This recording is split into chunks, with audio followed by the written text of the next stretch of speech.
안녕하세요. 국가유공자 알림창입니다. 나라를 위해 목숨을 걸었던 분들, 그리고 그 곁에서 평생을 함께 버텨온 가족들, 우리는 그분들을 얼마나 제대로 책임지고 있을까요? 많은 분들이 이렇게 생각하십니다.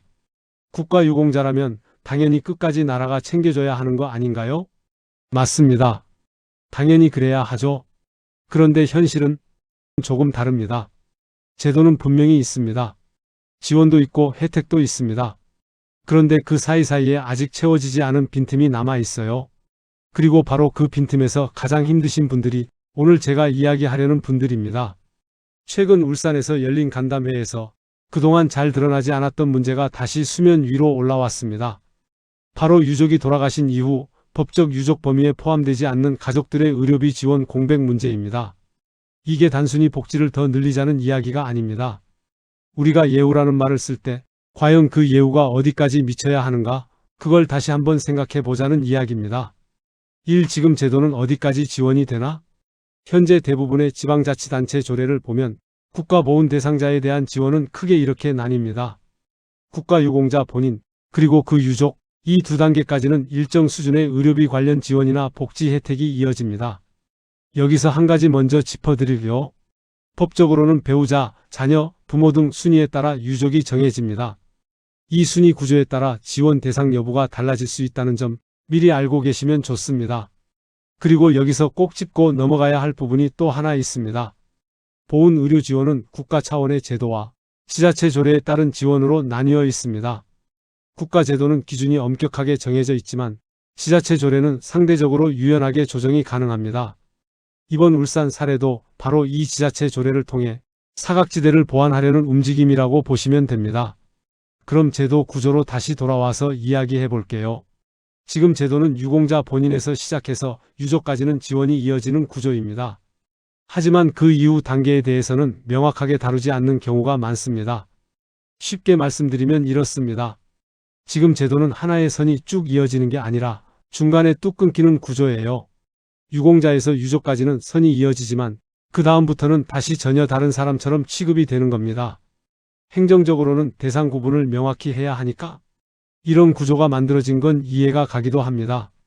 근데 실제 가족의 삶은 그렇게 딱 나눠지지 않잖아요. 수십 년을 같은 집에서, 같은 밥상에서, 같은 고생을 하며 살아온 가족이 법적 기준 하나 때문에 완전히 다른 대우를 받는다. 이건 현실과 제도 사이에 꽤 큰 간격이 있다는 뜻입니다. 또 한 가지 중요한 게 있어요. 이 기준이 처음 만들어졌을 때와 지금의 사회 모습이 많이 달라졌다는 점입니다. 예전에는 가족이 함께 서로를 챙겨주는 구조가 가능했지만 지금은 고령화가 빠르게 진행되면서 가족 간 의존도가 훨씬 높아졌습니다.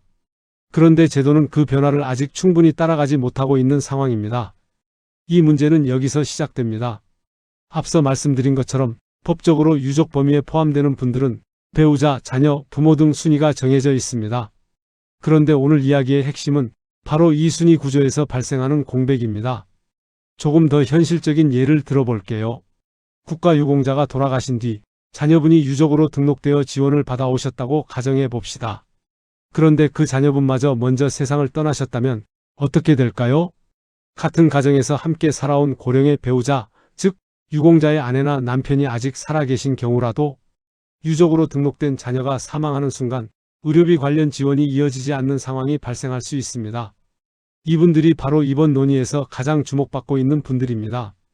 같은 집에서 같은 세월을 함께 버텨온 분들이 법적 기준 하나 때문에 지원이 이어지지 않는 상황, 이건 행정 기준을 넘어선 문제입니다. 삶의 연속성이 끊기는 문제예요. 더 힘든 건 이게 갑작스럽게 벌어진다는 점이에요. 어제까지 지원이 이어지던 상황이 오늘부터는 달라지는 경우가 생기는 거잖아요. 준비할 시간도 대비할 틈도 없이 생활 자체가 흔들릴 수 있는 구조입니다. 실제로 가장 힘드신 분들은 누구냐면 이 문제는 특정 상황에 놓인 분들께 집중적으로 영향을 줍니다. 많은 경우 이 상황에 놓이는 분들은 이미 고령이십니다. 70대, 80대에 접어드신 분들도 계시고 이미 만성질환을 가지고 계신 경우도 적지 않습니다. 거기다 소득이 충분하지 않은 경우도 많습니다. 이런 상황에서 의료비 관련 지원이 이어지지 않게 되면 어떻게 될까요? 병원을 미루게 됩니다. 약을 줄이게 됩니다. 검진을 포기하게 됩니다. 결국 건강 문제가 생활 문제로 이어지고 생활 문제가 생존 문제로 번질 수 있는 구조가 됩니다. 조금 더 구체적으로 말씀드리면 고령자분들의 의료비는 단순한 지출이 아닙니다. 사실상 생활비의 핵심이에요. 고혈압, 당뇨, 관절염처럼 한 번 걸리면 평생 관리해야 하는 만성질환은 약을 한 달만 끊어도 바로 몸에 영향이 오는 경우가 있습니다. 그런데 의료비 관련 지원이 사라지면 자연스럽게 병원을 미루고 약을 줄이게 되는 거죠. 그리고 그 결과는 나중에 훨씬 더 큰 의료비로 돌아올 수 있습니다. 또 하나, 이 상황에 놓이신 분들 중에는 혼자 지내시는 경우도 많다는 점을 생각해 봐야 합니다. 가족의 도움을 받기 어려운 상황에서 의료비 부담까지 겹치면 몸뿐만 아니라 마음도 함께 무너질 수 있어요. 이게 단순히 돈 문제가 아닌 이유가 바로 여기에 있습니다. 건강과 생활, 그리고 정서까지 모두 연결된 문제거든요. 왜 지금 이 문제를 다시 봐야 하냐면 이번 간담회에서 나온 이야기의 핵심은 이겁니다. 이건 없던 걸 새로 만들자는 게 아니라 이미 있는 제도에서 생긴 빈틈을 메우자는 이야기다. 예전에는 지원 방식이 유공자 개인 중심이었다면 지금은 가족 단위의 삶 전체를 바라보는 방향으로 조금씩 바뀌고 있습니다. 나라를 위해 헌신하신 건 개인이지만 그 영향은 가족 모두에게 미쳤거든요. 그러니 예우 역시 개인에서 끝나는 게 아니라 가족의 삶 전체로 이어져야 한다는 인식이 커지고 있는 겁니다. 특히 지금 우리 사회는 고령화가 정말 빠르게 진행되고 있잖아요. 이 말은 곧 법적 유족 이후에 남겨지는 가족의 수도 앞으로 더 늘어날 수 있다는 뜻입니다. 이 문제 지금 검토하지 않으면 앞으로 더 많은 분들이 사각지대에 놓이게 될 수 있습니다. 또한 예전에는 가족 내에서 서로 돌보는 구조가 가능했지만 지금은 1인 가구가 늘어나면서 그런 돌봄 구조도 예전보다 많이 약해졌습니다. 결국 국가와 지자체의 역할이 더 중요해진 시대입니다. 이미 바뀌고 있는 곳들이 있습니다. 이 문제가 울산만의 고민이 아닙니다.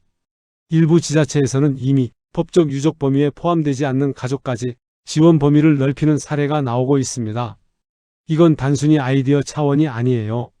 비교적 현실적인 범위에서 검토되고 실행될 수 있는 정책이라는 뜻입니다.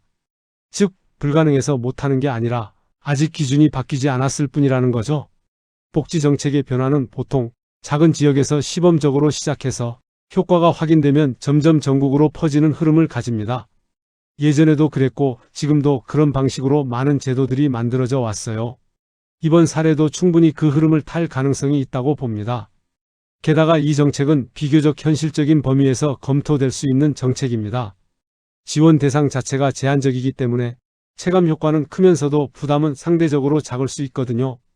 그래서 정책 우선순위 면에서도 충분히 논의될 수 있는 영역이라고 봅니다. 6.2번 논의가 가지는 진짜 의미. 이번 간담회에서 논의된 방향은 이겁니다. 유족이 돌아가신 이후에도 법적 유족 범위에 포함되지 않는 가족에게 의료비 관련 지원이 이어질 수 있도록 하자. 이게 단순히 한 명 더 추가하는 문제가 아닙니다. 지원이 끊기지 않고 연결되는 구조로 바꾸자는 겁니다. 지금까지의 복지가 구간마다 끊기는 방식이었다면 앞으로는 한 사람의 삶 전체를 따라가는 방식으로 바뀌어야 한다는 거죠.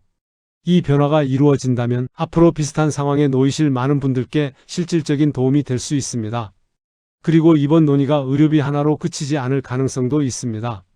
앞으로 생활지원, 돌봄 서비스 같은 영역으로도 이어질 여지가 있어 보입니다.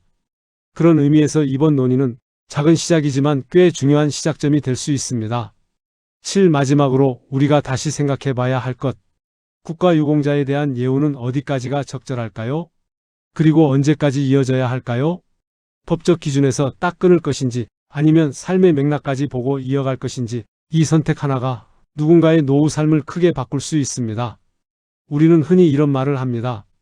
나라를 위해 희생하신 분들 끝까지 국가가 책임진다. 그런데 여기서 말하는 끝까지는 과연 어디까지여야 할까요?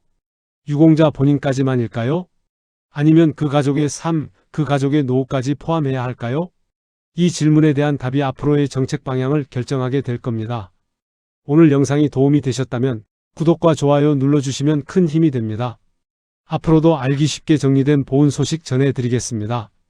시청해 주셔서 감사합니다.